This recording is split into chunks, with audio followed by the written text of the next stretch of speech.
Impact of Mediation Act on Youth.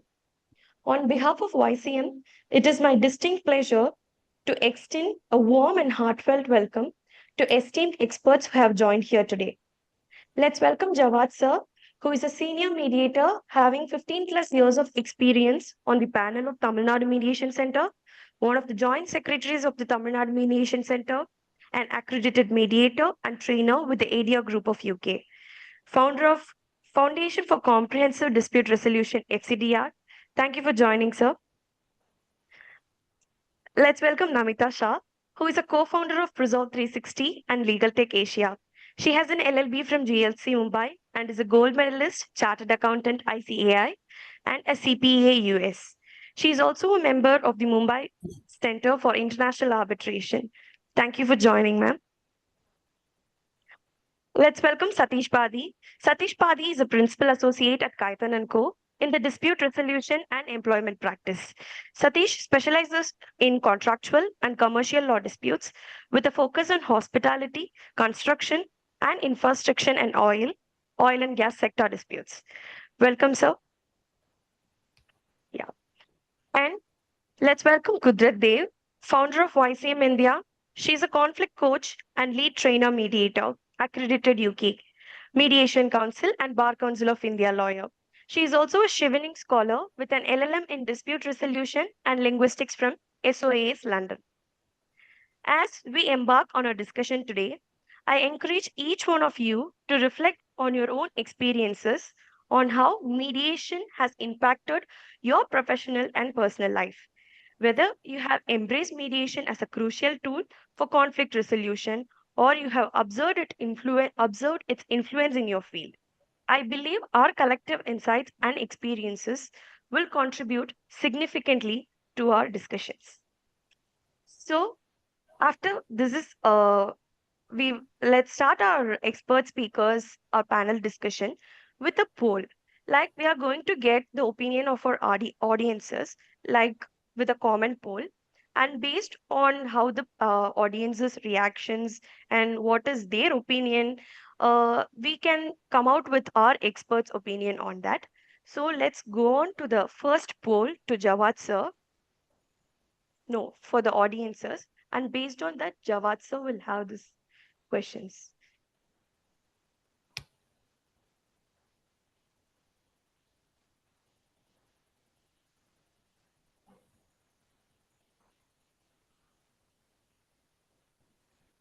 So Bhakti and Faiza, are we doing this as a Zoom poll or do we want our participants to reply in the chat box? What is it? Uh, we can type it out the question in the poll option, and let's participants can come up with the Okay. like type it in the poll. As a Zoom poll. Yeah. It is active. Yes. Okay, I see it now. Yes, I see it now on my Yeah. screen.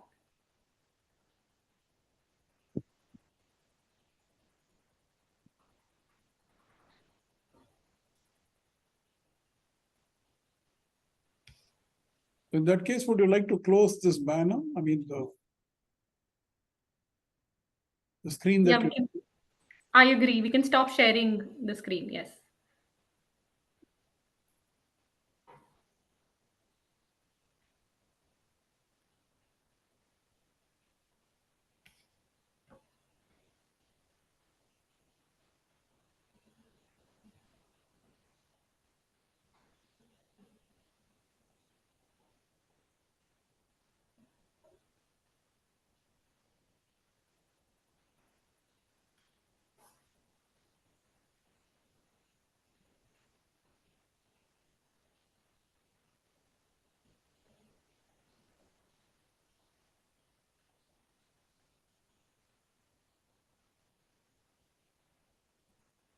Bhakti, do we have sufficient responses to close the poll or will it still be live? I think you should have included in the option if you have Bhakti or Kudrat as mediators. I'm actually unable to see responses. Oh, I can. So for me, I see Great. 73% have said yes and 27% have said no. So with that, let's end this poll for now, but that's what our audience has said. Um,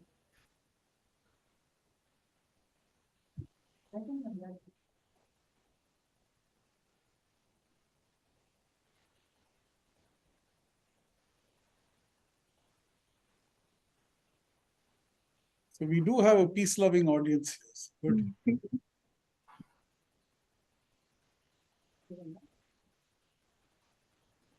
With that, we would like to ask Jawad sir what you answered in the poll, and then Faiza will ask you the question.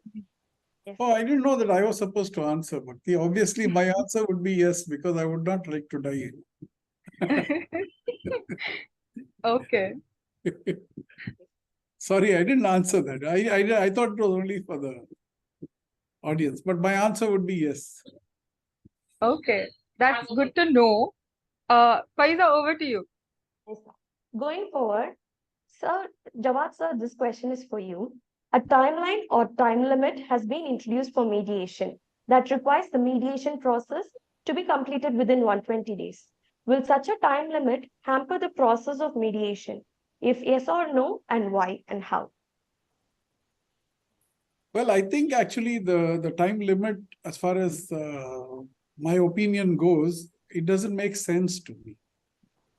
See, what happened, why this time limit concept came in is because in the court annexed mediation, it was found that parties were, simply prolonging the mediation if they wanted to avoid an inconvenient bench, or if they felt that, they could delay the proceedings. So therefore, the court felt that the rules should be amended to say that there should be a time limit of 60 plus 30 days.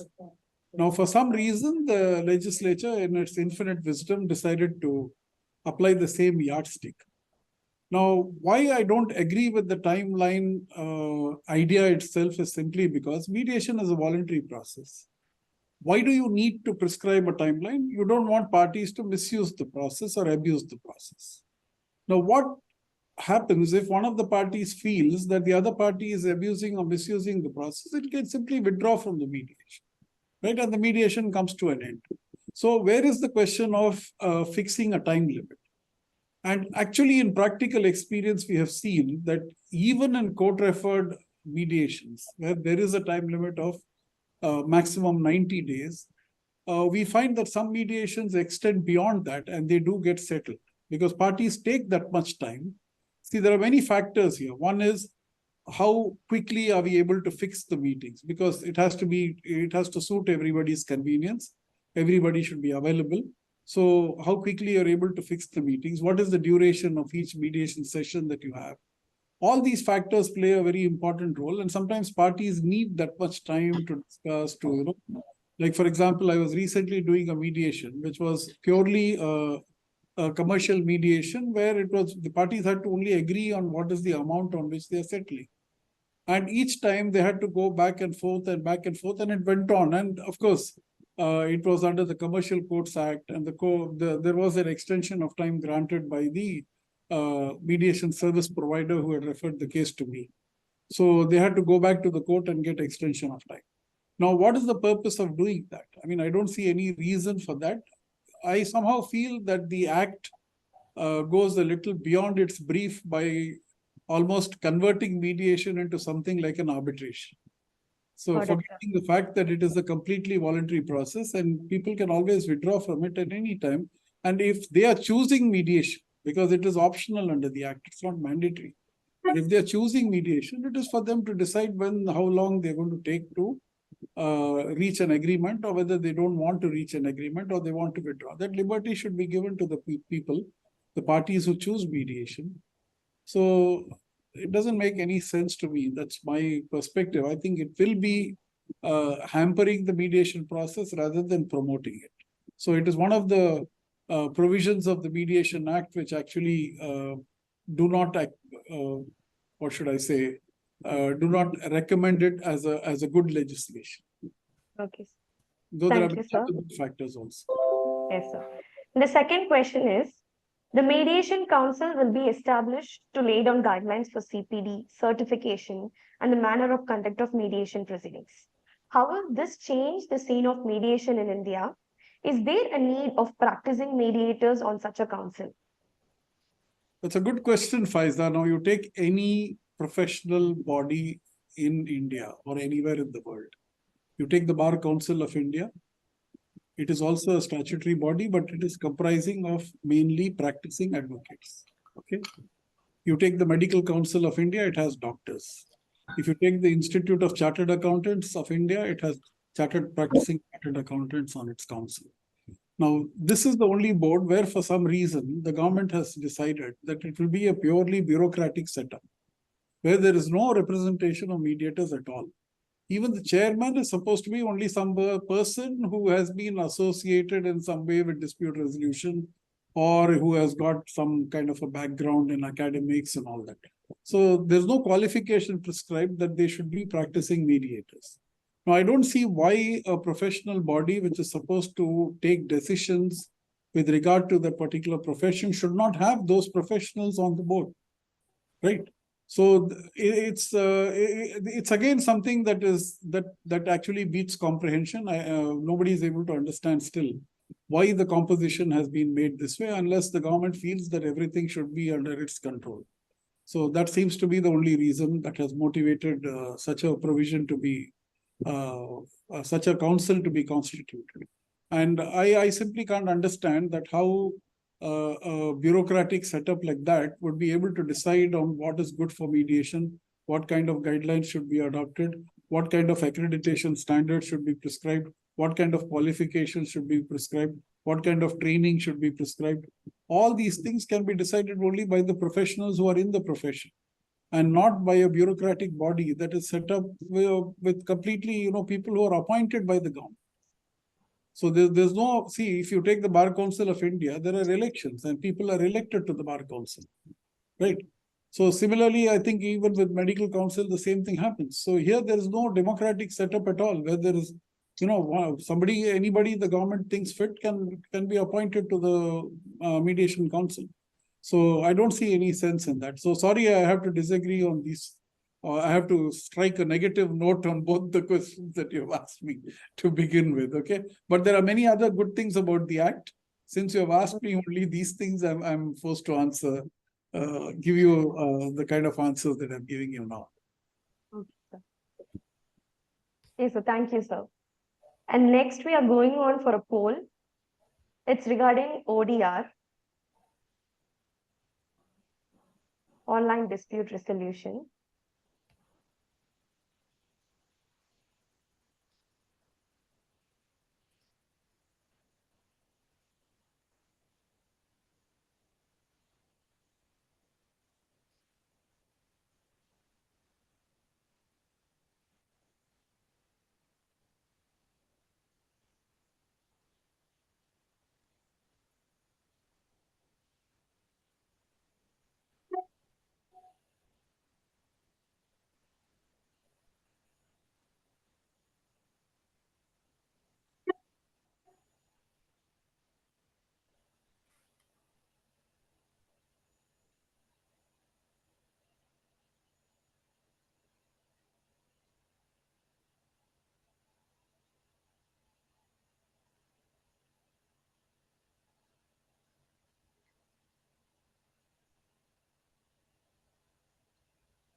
Do let me know what the responses are.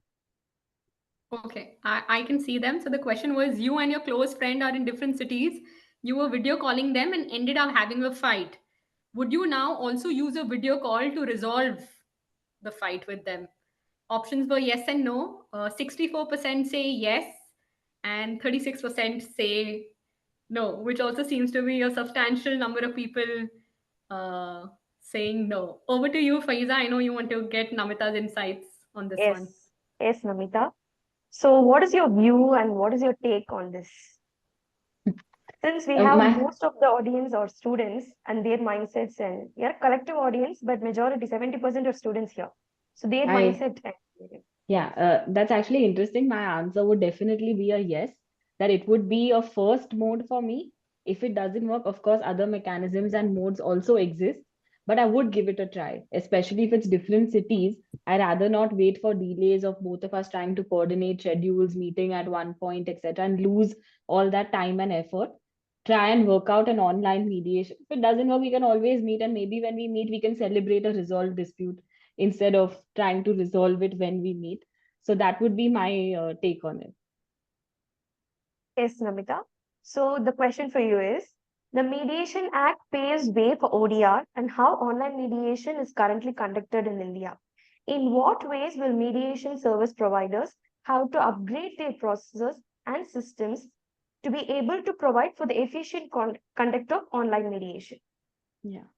So, that's a very interesting question. Actually, I'll first highlight on, the question around the poll as well, which was on whether online mediation and whether only now it has come to forthlight. So, we all know that mediation has been a legally recognized mechanism to resolve disputes. But when we attach the word online to it, suddenly we feel, oh, it was outside of law till now. And only now the law permits it. That's essentially some perception as well around online mediation. But let me, give a different kind of a view on this. Let me put it this way, like shopping is allowed as per law, right? We all know that. Now, whether you shop in a store or whether you shop in an online store, it's still shopping, which was always allowed. There was nothing specific that said, oh, now you can shop in an online store as well. Shopping itself was allowed, online or physical was a mode. In the same way, if you're making payment as per law. Now, whether you're transferring cash or you are doing a check transfer, an NEFT or UPI, essentially all you're doing is making a payment, which was also very well allowed by law. So physical and online essentially are modes of doing something. In the same way, even mediation is a well recognized and effective tool for dispute resolution. Now, whether you do it in a conference room or a virtual room like Zoom, it's still mediation only. So there was nothing and there is nothing that stops mediations from being done online as long as the parties and the mediator are comfortable. Now, specifically, if I talk about the act, one of the objectives, that the act also mentions is making online mediation acceptable and cost effective as a process to resolve disputes. Chapter 7, if you go further, emphasizes that online mediation may be conducted at any stage during the proceedings with the consent of the parties. So, firstly, now there's no longer any ambiguity, which was not even there earlier, but now it's even stated in black and white that online mediation can be conducted. So, I mean, that was the first part. And online essentially is a mechanism to, bring access and convenience to parties. I mean, today we're already sitting, on just a backlog of 5 crore pendencies, 40,000 more cases being filed every day. The unmet legal market being 7 times the size of the met legal market. So technology essentially is the only way to kind of solve for all of this. And the backbone still of all of this are mediators only. It's essentially their talent and acumen that makes the process effective and helps parties see a totally different perspective and, explore certain uncharted common territories. Now, imagine if you were in law college in 2020 and the pandemic happened. You were used to attending classes in a college, meeting your professors, taking notes in textbooks, things like that. All of a sudden, your college goes virtual. Physical classrooms get converted to Zoom rooms and textbooks get converted to PDFs. Now, that would require some adaptation. Even if you were technologically savvy, it would involve a shift. Same way, if you even want to transfer money by way of UPI, you would have to learn how UPI works. You would have to do a one-time KYC. You would have to learn how to scan a QR code, upload the number, things like that. So any new process, definitely requires some amount of unlearning and learning and then adaptation, with emphasis being more on unlearning. So in the same way, when we look at a physical office to conduct mediation sessions, we take care of so many things, like basic things, like whether your room is well lit, whether the chairs are comfortable, whether there's privacy, the AC temperature is right, you make the parties feel welcome when they come, things like that. You ensure that you're there before time. But when it comes to online, we often think that, okay, it's just one button and I just have to click on a button on my laptop and join 1 minute before and I don't need to do anything else. That's not the case. That's where actually unlearning and learning begins. When your laptop becomes your office, you still need to do as much preparation, just that the point of that preparation changes or what you do to prepare changes. I mean, you still have to ensure your lighting is okay. You still have to ensure you're at least a few minutes before the session time. you still have to ensure there's privacy, things like that. Things like that. So everything that we took care of in a physical setting, we also need to take care of those things in virtual settings, which people often tend to neglect or forget. In the same way, in a physical setting, we know that all great mediators have mastered the art of non-verbal communication. And they all learn that. It's a specific acquired skill. Same way, it's important to learn digital communication as well. Things like where do you look at the screen when you're talking? How do you appear neutral and not biased on a screen? How do you manage breakout rooms? How do you ensure no one talks over the other? How do you voice modulate in an online setting? How should your hands move? Things like that. And all of this is very freely available on platforms like YouTube. It's just that, we need to understand and take that effort of unlearning what we know, and then taking all of these factors also seriously, that there is upskilling or different skilling, I wouldn't say upskilling, required when a mediator wants to practice online. Some of them being your settings around your laptop, and the other one being how you communicate digitally. Yeah, got it, Namita. And the next question regarding the same ODR things. What are the best ways to protect confidentiality and integrity of mediation proceedings in an online setting? Okay. This is something that we are often asked, that, oh, online is not safe, online is not confidential, online is scary, things like that. Let me ask you one thing. We can all see this pen, right? Now, Yes. this is a pen. If my mediation was being done in an offline setting, I would carry this in my purse and nobody would object to it. But Okay. this pen actually behind here, if I open it, has a USB attached to it, and it has a voice recorder. Now, Okay. you are not going to object to me carrying this pen in a physical setting. Got it. So what happens in confidentiality when it comes to a physical mediation? The point that I'm trying to make is that confidentiality, integrity are based on values of a person, not the mode on which you conduct a mediation. I mean, if I really want to record a private conversation, I would do it either way, whether it's in a physical setting or in a video conferencing session like Zoom. It is upon the mediator to highlight and, bring to the forefront and educate the party, saying that these proceedings are confidential. If they are recorded, of course, those will not be allowed as evidence, and further, it will attract some punitive measures as well. But having said that, I do understand and agree that no online tool or mechanism is 100% secure. It will never be. But my point is, no physical method is also 100% secure, and it will never be. There is a possibility of leakage and data theft in the physical realm as well, and history is evidence to this. We've seen this not only between private parties, even between countries. So today we do so many things online. We have Aadhaar cards, again stored digitally. We use net banking. Majority of financial institutions in India today, even globally, have had data breach and cyber attack, admitted attacks onto their data. We shop online. Most of the e-com websites have acknowledged that their data has been leaked into the online realm as well. But we're still comfortable doing everything else online, because your convenience exceeds your risks always. But then when it comes to dispute resolution, why don't we start seeing that also in same light? It's not 100% secure, but it's at least almost 100% accessible. Even the physical mechanism is not 100% secure, but it's far less accessible. So what do we have to lose? If we do mediations online, we only have things to gain. And also, it's each of our responsibilities also to secure our online footprint. Now, just imagine if you leave your house door open and nobody's there at home. Obviously, there are chances of a robbery. But when we look at our online activity, we don't even ensure whether our Wi-Fi is secure or no. And then we say that our data got leaked. So whose fault is it? Is it the fault of only the internet service provider or the government, or you're equally responsible too? Just one thing that all of you, please, if you're at home or in your offices, ensure that your Wi-Fi setting is at least WPA2 or upwards. The security mechanism should be WPA2 or upwards, which your internet service provider can do for you. It's just a one-time setting. But the onus lies on us on how we lock our houses to ensure that we also take measures to safeguard our online activity. And the responsibility lies as much on us to make dispute resolution also effective as much as it lies on the judiciary. And definitely online mediations can be one of the mechanisms to get there. Thank you, Namita, for your insights on ODR. And it was really helpful for us to learn more about ODR and all the confidentiality things. And next, we are going on for a poll. So, Bhakti, over to you.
While we wait for the poll results, I just want to add something to what Namita said. Okay. From 2020, ever since the pandemic broke out, till date, I have done all my mediations online. Okay, touch wood, there has been no breach of confidentiality. Okay, and I don't tell the parties anything. I tell them that, look, this is your problem and we are trying to solve it. It is in your interest to keep it confidential.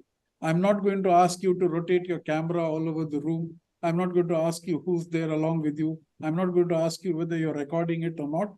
Whatever you may do, it's not going to be admissible. And if you do it, it will be against your interest. That's all. And till date, touch wood, I have not come across a single case where anybody has committed a breach of the confidentiality. And as far as I think one more question was asked as to whether, I think it was Pawan who had asked the question as to, observing the body language and all that. I think much of what we say or do, apart from, below the neck, above the neck, our tone of voice, our facial expressions, they matter a lot. So the only thing you need to do is keep the camera on. And you can make out a whole lot of, you can gather a whole lot of information from the way parties speak, from the way the tone of their voice and the facial expressions and all that. So I have not found so far online mediation to be challenging at all. In fact, I find it very convenient. Thank you, sir. Thank you for your insight. It was really helpful. That what is the practical point of view for an ODR? So thank you, sir. So And- I'll quote you on this with your Yes, sir. permission. Yes, sir. Shall we move on to the poll results? Yes. Please, Yes. please let me know what the poll results are. Yes. So what I see on my screen, I'll also read the statement questions. for everyone. Imagine you're a practicing lawyer. In which of the following years would you be more likely to suggest mediation to your client? 2010 or 2023? 92% have said 2023 and 8% have said 2010. So those are the results of the poll. So over to you, Satish, sir. You can share your opinion on this. Yeah, I think I would also go that compared to 2010. In 2023, the parties are likely to explore mediation. I think slowly everybody is realizing that there is no harm having a discussion across the table and trying and identifying pain points and identifying areas where you can look at a dispute in a holistic manner without really focusing on a narrow interest and trying and seeing if it can be resolved, right? I think it is what this is the trend that we see in sophisticated jurisdictions like US. Eventually, a litigation is started, and the endeavor is to try and identify and see where to settle the matter, and the litigation is strategized accordingly as well to ensure that there are various stages where a settlement can be arrived at, right? And I think particularly in commercial litigation, we are seeing from parties not necessarily looking to litigate it out for the long run, but are clearly looking to set out each other's points and trying and seeing and arriving at a mediation and a settlement as soon as possible. So yes, I very much agree with the poll results that in 2023, before at least the matter goes to a dispute, parties are likely to see and explore the possibility of a mediation. Yes, sir. So, question for you, sir. As a dispute resolution lawyer, in your opinion, will the Act bring about an impact and shift in disputing parties' mindsets to attempt mediation as a mechanism? Well, I think yes, because history indicates whenever you give a statutory sanction to something, it has made an impact, right? We have seen how while India has been a signatory to the signatory Singapore Convention of Mediation, but that is yet to be ratified. So this, in some ways, has given a statutory sanction to mediation. It is, and therefore once this is given, parties are likely to make an attempt, or an earnest attempt to mediate. And secondly, a number of tenants, which is already part of the process, have been given a statutory backing. There are doubts always that we receive from our clients: is the mediation process a confidential process, right? This has been clarified beyond doubt that it will be a confidential process. And how will the correspondences where you exchange between parties, where you write without prejudice when you are exchanging different points, different things, will it be used against me in a dispute? So those things have been clearly laid down in this act, and therefore that will give clarity and confidence.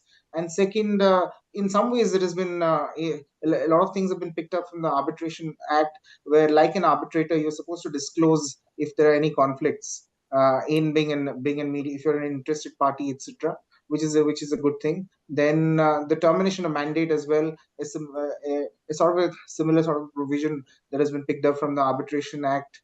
And then limited grounds of challenge of a settlement, right? There are only few grounds in which you can challenge a mediation settlement agreed, and that also helps in bringing finality by giving recognition to the mediation settlement agreements, right? Saying you're treating it as sort of an arbitral award.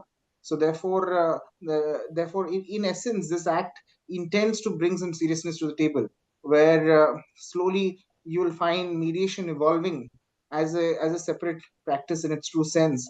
While today the call is to have an arbitration bar, I think very soon we will have a specialized set of mediators who will look to in different sectors, who will understand those sector disputes well, and therefore identify how to approach a dispute to arrive and guide parties to settlement. Yes, sir. Thank you, sir. And the next question for you. An arbitral award may be challenged if the award is beyond the scope of reference. However, for mediation, it states that the terms of a mediated settlement agreement may extend beyond the disputes referred to mediation. How would this affect future disputes between parties and their rights? Yeah, so yes, you're right, Faiza. As far as arbitration is concerned, you have to confine yourself to the scope of the arbitration clause, and normally the arbitration clause will provide that any dispute that arise out of the contract, in connection with the contract, is has been referred to arbitration, and therefore the arbitrator is confined to the terms or the mandate that has been given to him. But by doing this, what has been recognized is a dispute that arises are not only is limited to that issue, but sometimes there could be issues that are interconnected, right? And therefore, that extra leeway must be given to a mediator. That while mediating a dispute, if the mediator realizes that the genesis of the dispute is actually not here, but is somewhere else, then that leeway must be given to in the form of a mediation settlement, to look at various ways of arriving at a settlement, taking into account other things beyond the agreement itself, from which the mediation has come about. And I think this is a recognition that in mediations, one needs to approach a more holistic and comprehensive resolution, and therefore recognition that disputes can be very multifaceted and interconnected in nature. Yes, sir.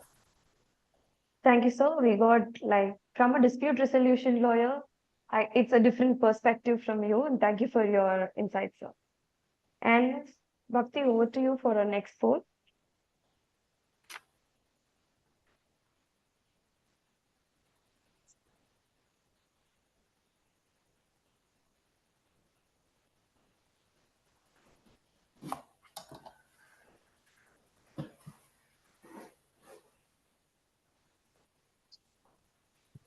I hope everyone is able to access the poll. In case you're not, you can put down your response in the chat. Imagine you are ill and have to go to the doctor. If you were to choose a doctor, who would you choose from the options below?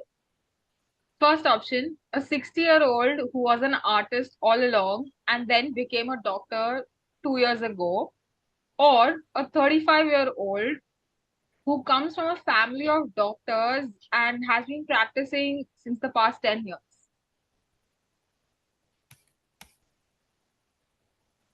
For those unable to access the poll, you can put in option A or B in the chat.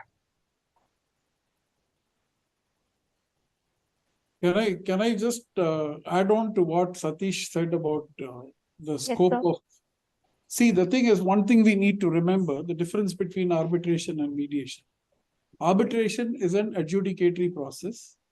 Normally, the power that is vested in the courts is given to a person who is being appointed by agreement between the parties. So therefore, there has to be necessarily a scope that should be provided, because you can't walk out of an arbitration, just as you cannot walk out of a litigation. Even in litigation, the court is bound by the scope of the pleadings that are before it. Similarly, in arbitration, the scope of reference becomes very important. But in mediation, because it's a non-adjudicatory process, it's a process where parties are voluntarily opting for it, and it is for them to decide what should be the scope of their agreement that they will ultimately be reaching. So therefore, it has a much wider scope. So that, I think, essentially is the difference. I hope Satish agrees with me on that. Yes, sir. I fully agree. Thank you, Jawad, sir. Shall we go on with the poll results? Yes. If someone can share the results with everyone, it would be great. No dissent this time. 100% have said they would choose a doctor who is 35 years old, comes from a family of doctors, and has 10 years of practice, versus choosing who is 60 years old, was an artist, but just has 2 years of experience as a doctor. Yeah. It's 100% for B.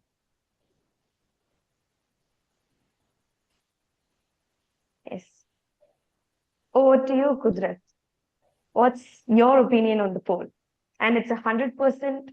This 100% is only for this fourth poll. We always got mixed reviews. Yeah, over Yes, to you. just for the sake of dissent, I want to go for option A. No, I'm just kidding. I would also go for option B.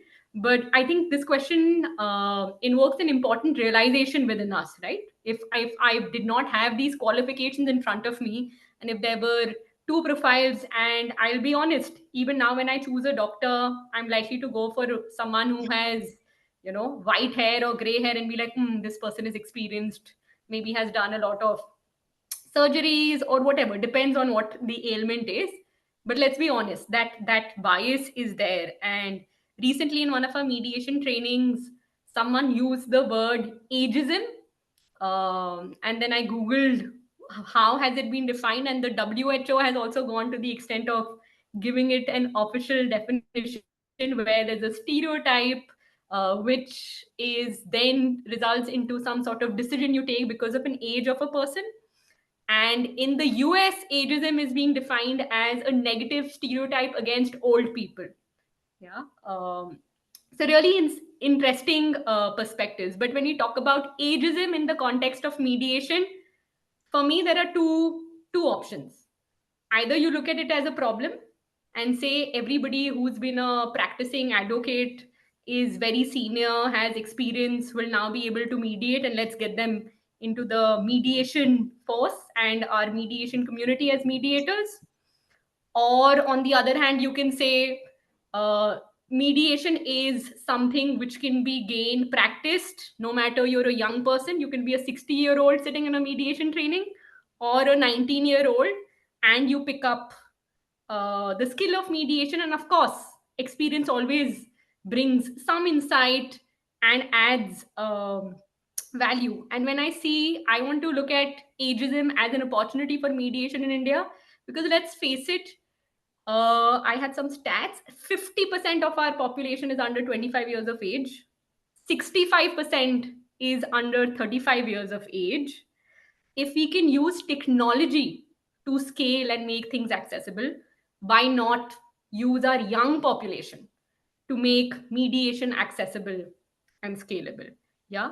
At the same time, again, taking an approach of a mediator, the concerns of people who think ageism is actually a problem and people with less experience should not be allowed to mediate or should not be impaneled on mediation panels. Let's try to address their concern. Yeah, where are they coming from? They want high quality. They want someone who is responsible, someone who's professional. How do we still ensure all these things? Yeah. And if I think of a couple of solutions, one, I've been a strong supporter of co-mediation, where I think senior mediators can really support young mediators and bring them into the profession, give them a lot of opportunity, right from observations to becoming assistant mediators to co-mediators to becoming lead mediators, and having someone more experienced just watch you over and be there as a guide. Second, like they say, mediation is most effective when you start sooner than later. Similarly, with the skill of mediation, let's give a chance to all the young people to learn mediation in school, university. Let them practice it on real life cases. Let them start with, let's say, community mediation within their campus, expand outside of campus, and then the criteria to be impaneled on, I don't know, say a court next mediation centers panel need not be something, in my view, which is too arbitrary. 10 years of experience as an advocate. Let's change it to broken down criteria. 5 years of experience doing community mediation on law school campus or some other university campus, 3 years of experience, recommendation from a senior experienced mediator. I think the criteria really needs to be changed and revamped. And I'm also hopeful that going forward, when this Mediation Council of India is formed, they really look at young people as a way to make mediation accessible and scalable uh, in our country. Thank you for advocating for us, Kudrat. And the first question to you. Earlier in the mediation bill, pre-litigation mediation was mandatory, but now in the Mediation Act, it has stated even without the presence of mediation agreement, parties can voluntarily try mediation. Both the statements are contradicting. So what is your opinion on this mandatory mediation? So this, I know that we have really divided opinions on this, not just in India, but across the world, right? Is mandatory pre-litigation mediation an oxymoron? How do we define voluntariness? Are we talking about voluntariness as a decision to try mediation at all? Or are we talking about voluntariness as the decision of a party to reach a settlement? So first, there are different definitions and terminologies that are moving around. But for me, from my experience, when I used to practice as an advocate earlier, also with Satish and Khaitan and company, there's a gap between the law, what is happening in the courts, and the reality, right? Uh, what we want to provide the citizens of our country is clarity and transparency, not confusion. Can you hear me? Can the rest of you all hear me? I heard some disturbance. Yes, we Oh, can hear you. sorry. No worries. No worries. Great. Yeah. So I see there's a big gap between what's the law, what's the reality, and what is happening in our court systems. So I have been a part representing a lot of clients where the judge said, I think there are elements of settlement and you all should try mediation. Yeah, either it was referred to a court next mediation center, or in some cases, I remember one case, the chairman of SEBI was named as a mediator by one of the judges. So different ways, right? Institutional mediation, ad hoc mediation, different ways we know that our judiciary has been pushing for mediation. There, as a counsel, I did not advise my client and say that we will not go to mediation. The judge has said it. Someone from an authority is saying it, and then I'm going for mediation. Is that really voluntary? Yeah. No, it's not. Yeah. So let's also know that people are being mandated towards mediation anyhow. So now the law calling it pre-litigation mediation, let's make that mandatory or voluntary. Let's also be aware of the fact that once people are already in litigation, they are being pushed towards mediation. Yeah? There are different judges that we can quote who support mediation. The real question then becomes is, as India, where do we want to fall on the spectrum?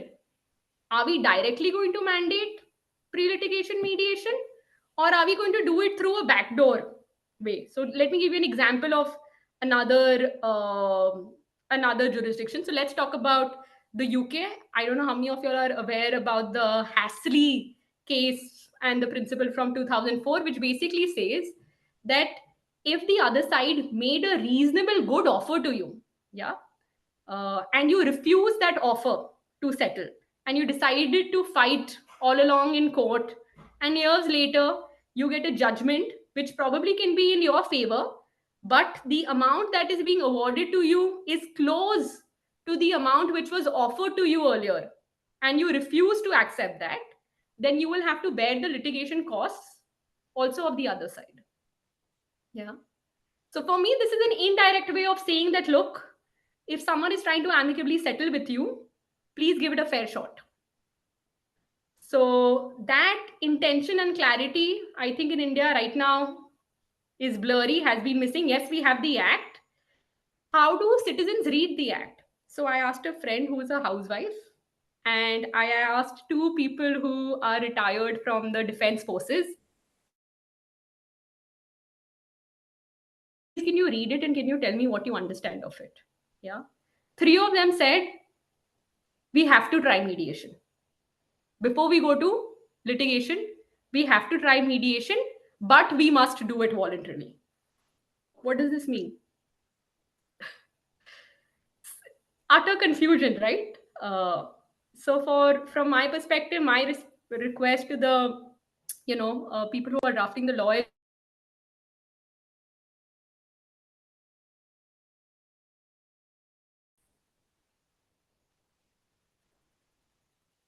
Over to you, Faiza.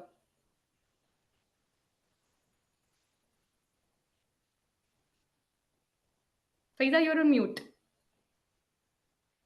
We figured out there is an ambiguity in the act, and it needs to be more clearer, and we need the future parliamentarians to be enact an act in a more readable and easily understandable to the audiences who are reading it.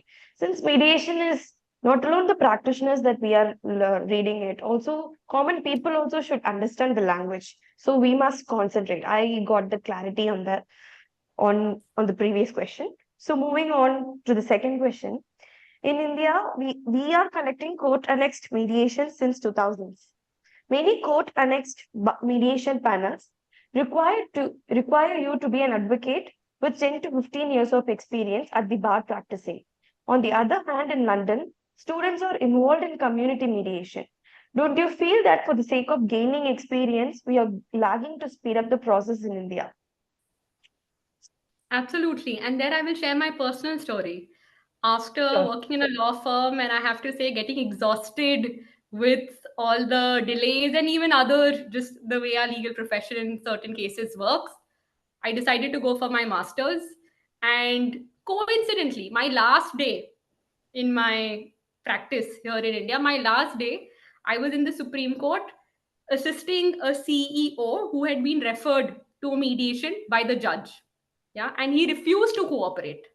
And I was like, it's been 20 years. I think it's a simple commercial contract.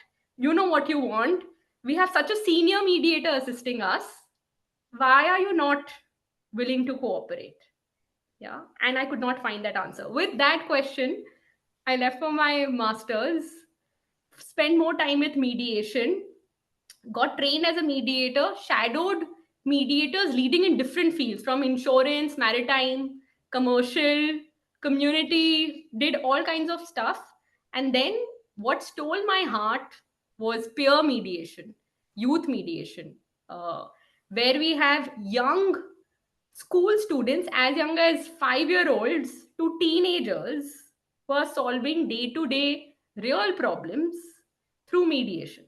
Yeah, they were professional, they were responsible, and people believed in them. Why?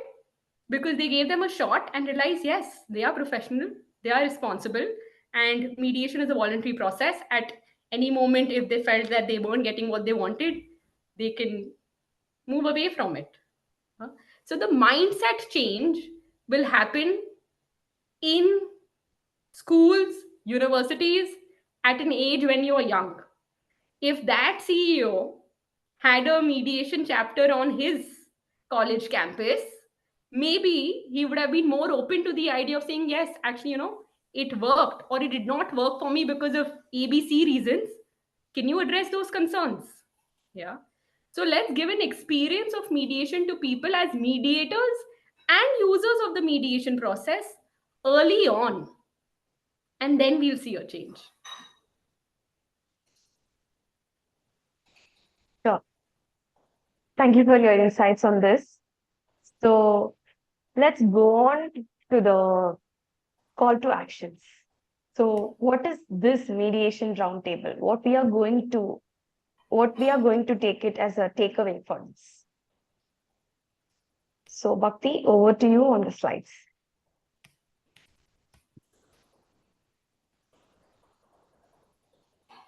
And then after this, we should also take the questions in the chat box. I see there have been a lot of questions in the chat box. So Bhakti and Faiza, whenever we are done after this, let's address the questions. Sure. So we have Sana with us who's going to talk about the membership. Yes. Good evening, Sana, over everyone. to you. So now we all have an opportunity to become a YCM member, and that too for free. And I would like to mention some of the benefits. One of them is that you become a podcaster at YCM Spotify. You also get to network. Then some more benefits would be you'll be getting special discounts, exclusive invites, early registration opportunities, only to name a few. Then you can also publish your blogs at YCM's platform. You get internship and career support. That means you get career development as well. And then lastly, you get the opportunity to volunteer on YCM's project. Any queries? Anyone?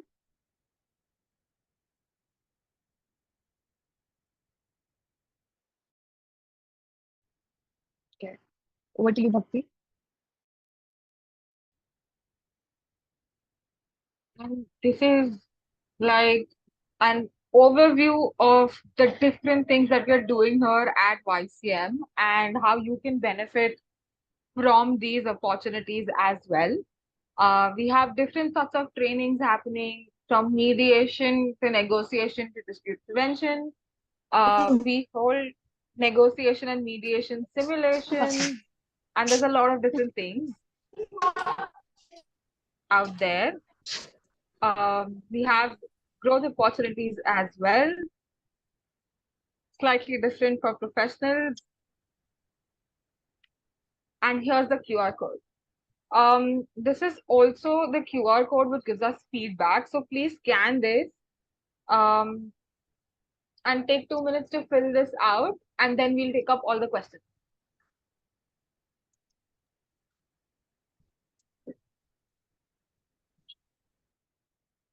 For all the questions, how to become a member, eligibility, you can get the answers from the QR code. You can scan it and you will get the clarity if you answer the questions. You will take only 2 minutes to fill it.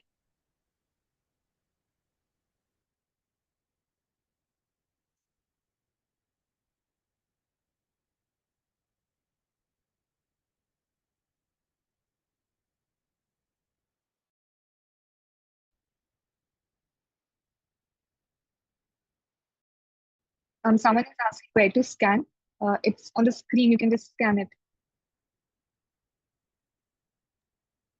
We can also give a link in the chat box. Yeah.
The link to the form is also in the chat box. So you guys can access it from there as well.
Uh, Faiza and Bhakti, should we start with the questions?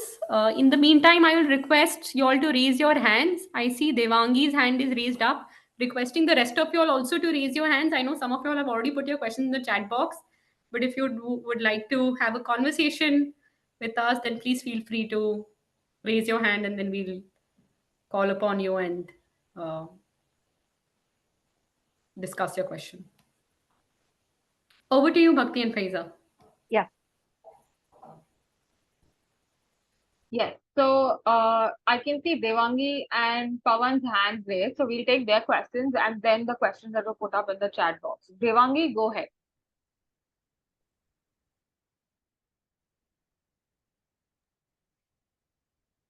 Am I audible? Yes. Good evening, everyone. First of all, thank you so much, YCM, for organizing this particular seminar for us. It was very helpful and informative. My very first question is for Jawad sir, because I happened to be at a fireball session where we were graced by his presence.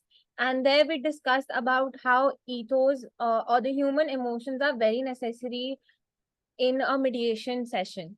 And as Namita ma'am discussed about ODR, I have this important question that how do you think that in ODR those emotions can be, helpful, and how the emotions are being used in order to mediate a perfect win-win situation for both the parties? Because as I remember, sir also shared a little experience of his own with the regarding the mother of both the parties, and it was, how it helped that particular scene to become a fruitful mediation session.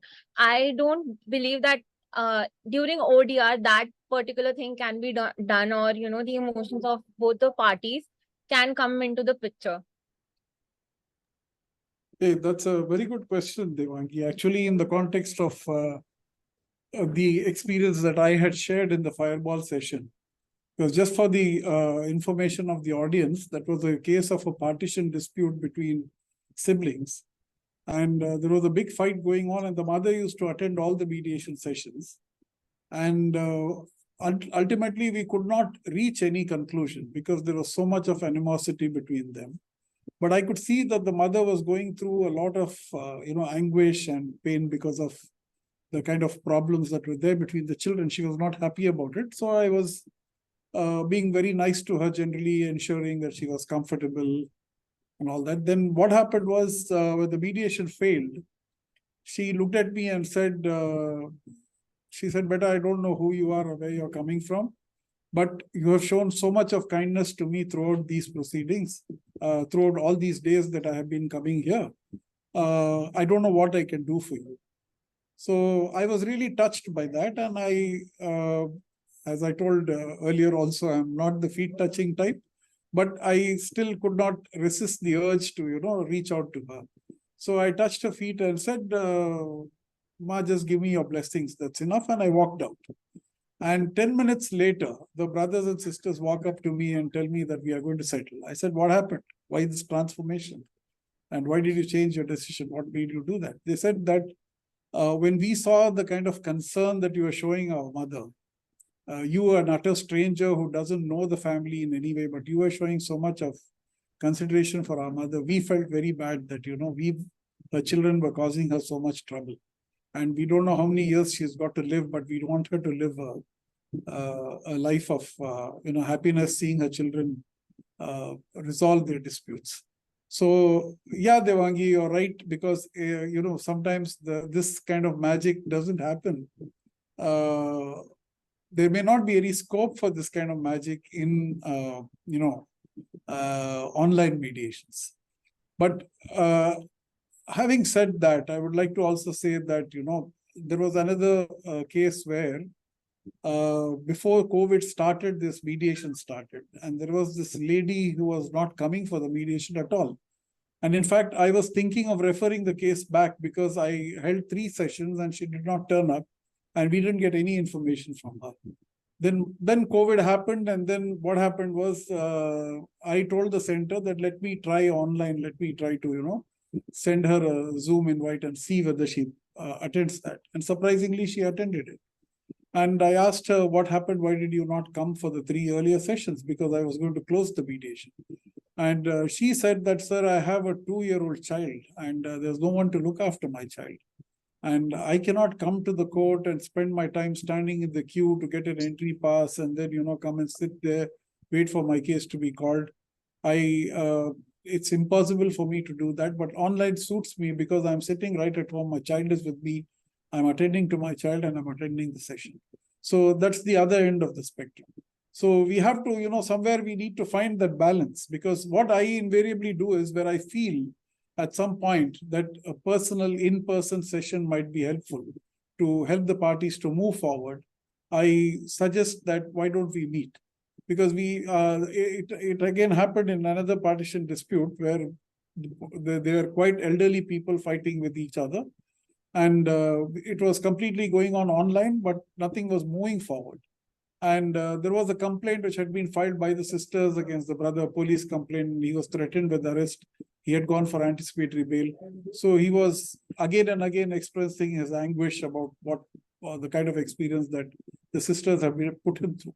But when we met personally, there was a kind of transformation that happened over there, because for 3-4 years, they had not met each other at all. The sisters on one side and the brother on one side. And his wife had come, and his wife was very close to 3 sisters, the sisters-in-law. So, the moment they saw each other, they hugged each other, they started crying, and, and then the whole thing transformed. Like there was a transformation happening over there.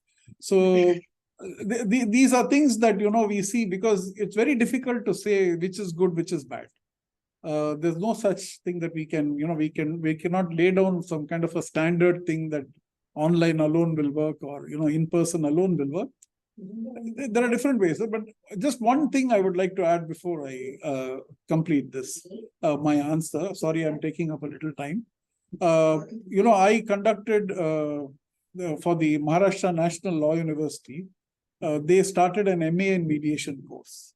And I conducted a completely online basics of mediation paper. It was completely online. But the rapport that we could build up was so strong that when I went to Bombay once, the participants, they were all very senior people. Okay, some were students, some were, professionals. It was pouring rain. I was staying in a, that Hiranandani, that city is there, Pavel or something. I was staying over there.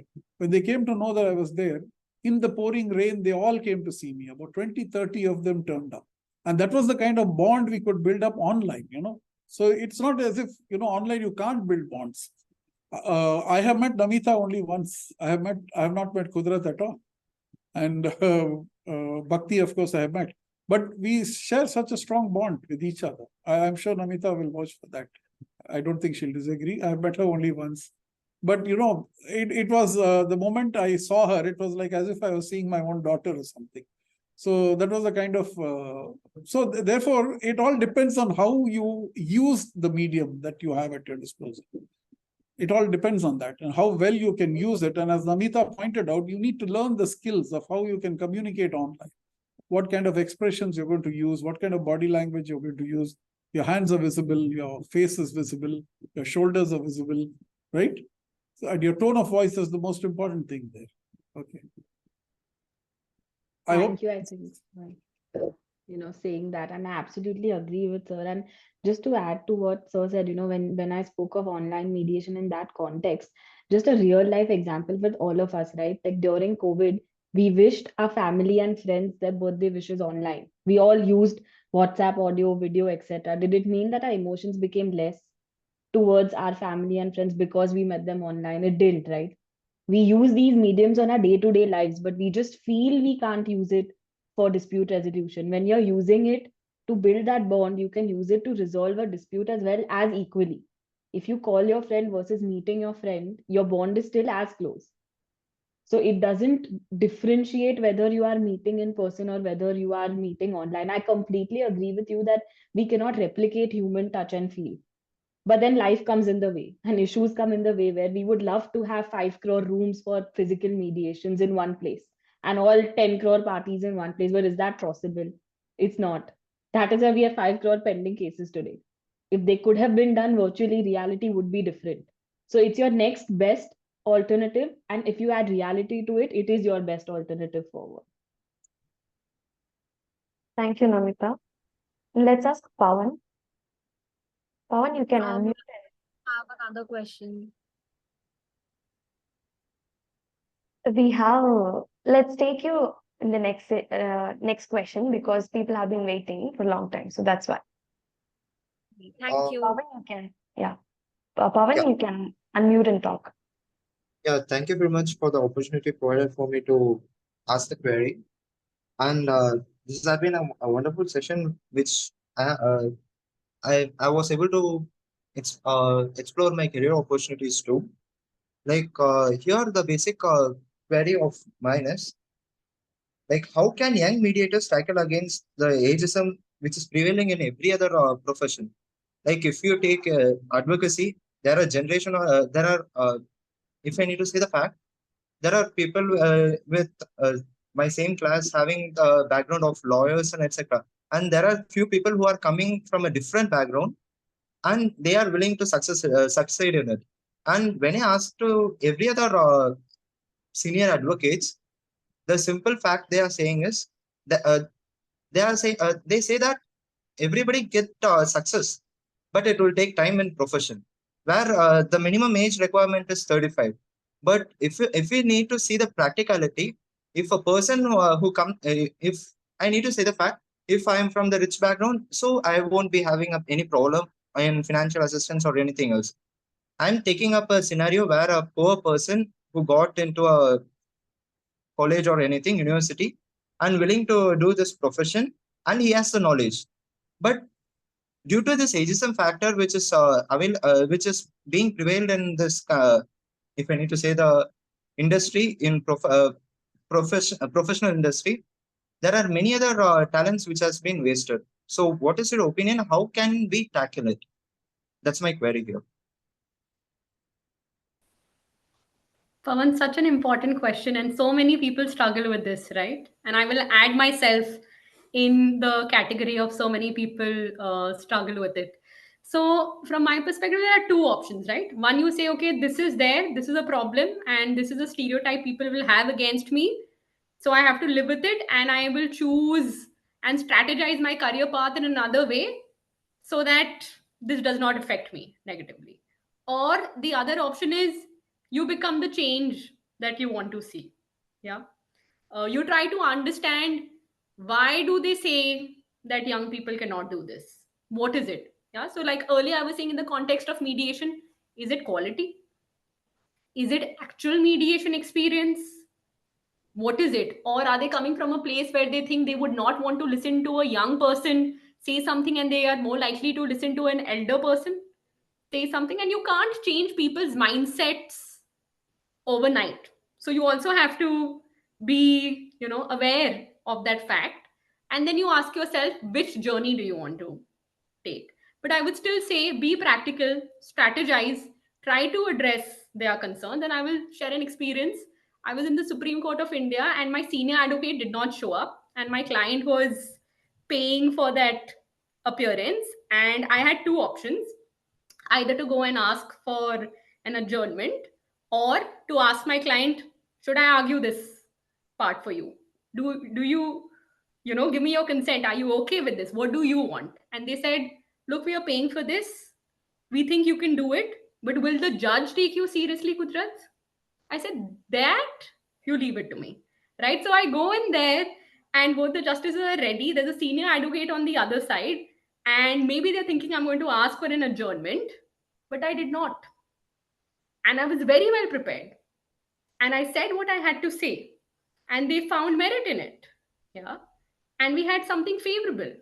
So you will also have to take your chances. And I think the judges were nice that they heard me out, and they weren't like, there's a senior on the other side.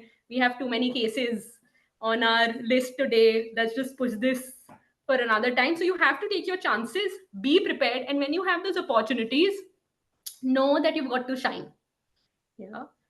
So always be prepared, have the right opportunity, and then, do well there. I'll just add to what Kudrat said. I think what's very important is, one is to be bogged down by what you're seeing around, but there is no substitute to identifying what your goals and then adopting and planning and adopting the right strategy to achieve them. Right? While you may see one side of the story where you may find it difficult, the challenges that exist, and in this profession, it may be a little more. But at the end of the day, if you plan well and strategize well and identify your goals, there is no reason why you cannot achieve. I think it is not a profession anymore where only people with background or the second, third generation lawyers can excel. And today, judges and in every place where you've got the skill sets and you're able to make the right points and be a part of the justice delivery system. Everybody is there is today you may not get recognition that you're looking for, but it will come, and you've just got to be persistent, right? And therefore the initial days can be a little tough, but there is no reason why you cannot overcome those challenges. So what I would suggest is it is very important that you identify an area which passionates you, right? Because in this profession, it's important to do something what you do for a long period of time, for a period of you're going to practice the law or be associated with the law in some form or the other for a period of 30, 40 years, right? And therefore you need to identify something which excites you, and therefore so when you wake up on a daily basis, you must be trying and thinking about it. And when you identify that, and say for example, for me, a contractual issue, a contractual interpretational issue excites me. So therefore I don't really feel the pain of long hours of etc. It excites me, it gives me intellectual satisfaction. So first identify your calling. What area or domain excites you, and it may not come immediately right after the law school. For a few years you may experiment. It is all right, because the journey is long, right? But once you've identified, and if you persevere with the right strategy, the day of where you get recognition is not far away. But obviously it is not going to be a sprint. So we have to be cognizant of it. But to say that I think in 2023 the days are much better. Everybody around the are willing to help and guide you. So find few mentors as well, right? Some mentors could be from the panel here, and reach out and talk, right? You could do a simple coffee talk with somebody in your locality. It's important to reach out, and for all a number of times we are hesitant to reach out. But whenever we reach out, I think in this profession there are enough people who will help you, and somebody or the other will help you, right? So it's important to reach out and seek help and guidance. That's all that I had to say. Thank you, Satish sir. Since we are running out of time, we are taking last question. So let's hear it from Satya. Satya, you can unmute yourself and talk. I would say only one thing. Like, thank you very much for your advice and everything. Yeah. Yeah. Okay. Sir, Over to good you, Satya. evening, sir. Yes. So special thanks to Jawad, sir. I have a question on you, sir. So in this act, the Mediation Act 2023, in the definition class, they added conciliation also as one of the definition class in the mediation. They said they added conciliation. Whether is it possibilities is there, sir, in future, the mediation is overriding the conciliation proceedings in that Arbitration and the Conciliation Act 1996, sir? Because some of the acts only they are specifically mentioned the conciliation proceedings. Mostly the court, everything they encourages the mediation process only. See, actually, under the new act, Satya, conciliation no longer exists because if you see the schedules of the act, Thank you. I think one of the schedules, I don't remember which one, it it abrogates the part 3 of the Arbitration and Conciliation Act. So therefore, the word conciliation and mediation are to be understood as one and the same thing today. There is no distinction between these two. So they are to be construed as the same thing. That is both voluntary processes. It's all going to be called as mediation henceforth after this act has come into force. So we don't have to have any confusion about because this was actually an artificial distinction created by certain statutes, including the Arbitration Conciliation Act itself. If you see section 30 of the Arbitration Conciliation Act, it says that the arbitrator can refer the parties to mediation or conciliation. So this was an artificial distinction created. Similarly, section 89 talks about mediation and conciliation as two separate processes. Companies Act uses the same terminology. But that distinction is now done away with because, both these definitions have been merged together and everything is going to be known as mediation henceforth. But sir, conciliator can give a suggestion, sir. But mediator is as a facilitator. He cannot give any suggestion. So is it the same manner we can do it as a conciliation proceeding, sir? See, the thing is, it depends on what is the conciliator doing when he's offering suggestions. He's doing nothing but evaluative mediation. Okay, but the Mediation Act now says the mediation has to be a facilitative process. So as to whether a mediator can give suggestions or not, as to that question will always remain because it depends on how you put forth the suggestion. Okay. For example, if I feel that the parties can settle this in a particular way, I would not tell them that why don't you settle this, like how a conciliator would do. But as a mediator, I would put it as an option before them and ask them, how does this sound to you? How does this look to you? Do you think this will work for you? Why don't you think about it and get back? So it's for the parties to think about it and get back.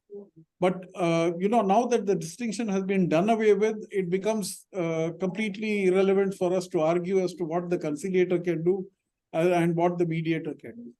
We will have to reconcile these two things and, just go on and treat it as a mediation, as a facilitative process. I would much rather prefer it to be a facilitative process than something which the Arbitration Conciliation Act has described. Sure. So, but the act not mentioned about the types of mediation, the transformating mediation, evaluative mediation. It talks only about facilitative mediation. It talks only about facilitative mediation. It's ultimately up to the mediators to use whatever, process whichever style of mediation they feel is best suited for the process. And there are many mediators in India who believe that in India, facilitative mediation, that is the strict understanding of facilitative mediation, will not work here. Mediators will have to be a little more evaluative, is what the consensus between most of the mediators is. But I personally believe that, facilitative mediation is the best because one of the core values of mediation is self-determination. Parties have to decide the outcome themselves. But there is no bar for the other mediation process also.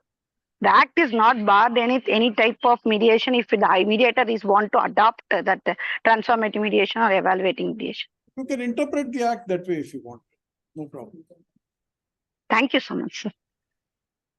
Thank you, Satya. Thank you, Jawad, sir. With that, we are going to the close. We are going to close this session. And we kindly request all the participants to turn on your cameras so that we can have a snapshot with your smiling faces and a thumbs up. Can you please switch on the cameras, all the participants?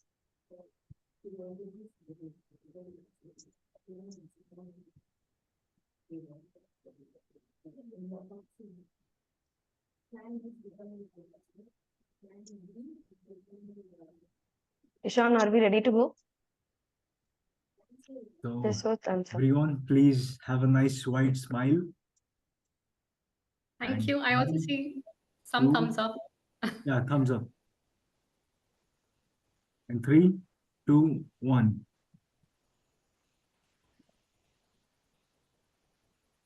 Yeah. Thank Thank you.